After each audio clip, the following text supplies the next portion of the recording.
الحلقة دي للي كانوا بيسألوا على كورسات الانتيريور ديزاين. خليكم معانا عشان تعرفوا كل حاجة عن الموضوع ده. اهلا وسهلا بيكم في حلقة جديدة من يوميات مهندسة. معاكم رشا عفيفي. هو ازاي ابقى مصمم ديكور من غير دراسة جامعية؟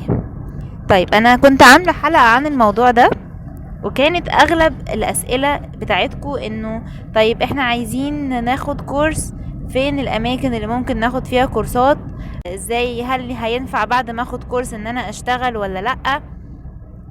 هجاوب في الحلقة دي عن كل الاسئلة اللي انتوا كنتوا سألتوها بخصوص الموضوع ده. طيب اول حاجة، فين اماكن الكورسات؟ طيب في اماكن كتير، بس انا في مكانين انا دايما برشحهم لثقتي فيهم. اولا في الجامعة الامريكية في كورس interior design بيتاخد. طيب ازاي هقدم عليه؟ هتدخل على الويب سايت بتاع الجامعة الامريكية وتدور في الكورسز وتشوف اللينك بتاعه، هو بيبقى ليه وقت معين. تمام. بالنسبة لأسعار الكورسات يا جماعة أنا ما عنديش فكرة عن الأسعار، لأن الأسعار بتزيد كل شوية، فانتوا تواصلوا معاهم وشوفوا. طيب المكان التاني منى حسين زاين هاوس، برضو بيدوا MHDH، بيدوا كورس interior design. برضو هما تقريبا دي 9 سنة يدوا فيها الكورس دوت. بتبقى تقريبا شهرين او 3 شهور حاجة كده. برضو هتخشوا، انا هسيب لكم اللينك بتاع الصفحة بتاعتهم على الانستجرام، تخشوا تسألوا المواعيد بتبدأ امتى. بتبقى تقريبا مرة في السنة، وبرضو الجامعة الأمريكية بتبقى مرة في السنة. فبرضو هتخشوا تسألوا تفاصيل أسعار وكده. تمام. طيب حاجة تانية بقى، هل أنا بعد ما هاخد الكورس أنا هشتغل؟ طيب بمنتهى الصراحة الموضوع هيبقى صعب. ماشي. مش معنى ان انا عندي موهبة وان انا اخدت الكورس ان انا هشتغل. لازم يبقى بتعرف تشتغل بالبرامج اللي انت محتاجها عشان تبقى مهندس ديكور.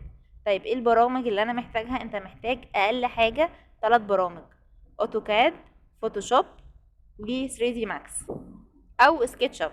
بس انا يعني الاكثر انتشارا في السوق هو ال 3 دي ماكس.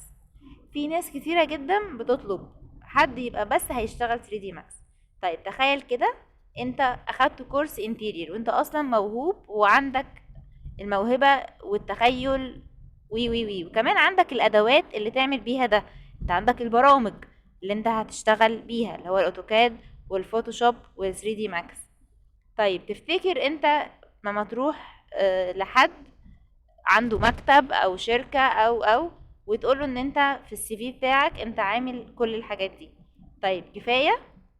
لا مش كفاية. طب انا محتاج ايه تاني؟ محتاج ان انا يبقى عندي شغل، يعني يبقى في البورتفوليو بتاعي. يعني انا هعمل CV، تمام، انا حديث تخرج مثلا، هو او انت مش حديث تخرج بس هو هيعاملك انك حديث تخرج لان انت ما عندكش خبرة في الديكور.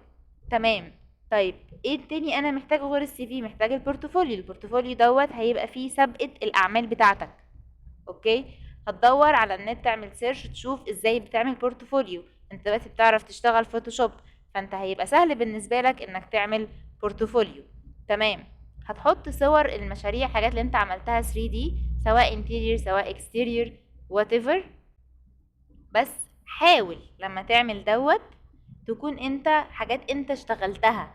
ما تجيبش صور من على النت وتحط بورتفوليو، لان ده يا جماعه بيعمل مشاكل كبير جدا. اولا ده غير اخلاقي، لان انت بتاخد شغل حد تاني تنسبه لنفسك. تاني حاجه، ما هو انت في تيست، انت هتروح تعمل تيست 3D، لما هيلاقيك مش بتطلع الكواليتي اللي انت حاططها في البورتفوليو بتاعك مش هيوظفك. تمام. ابدأ فكر ان انت تعمل كونسبت وديزاين من الاول وتعمل 3D.